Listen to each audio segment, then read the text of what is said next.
Hi! In front of me is Motorola Moto E40 and today I would like to show you how you can install and then apply animated live wallpaper called Magic Fluids.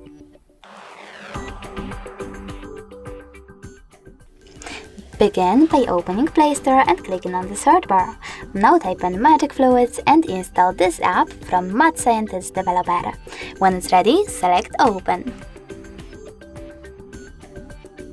In order to continue, select those two lines at the bottom right corner and tap on Settings at the top. Then choose I accept and adjust all of those wallpaper settings however you want to.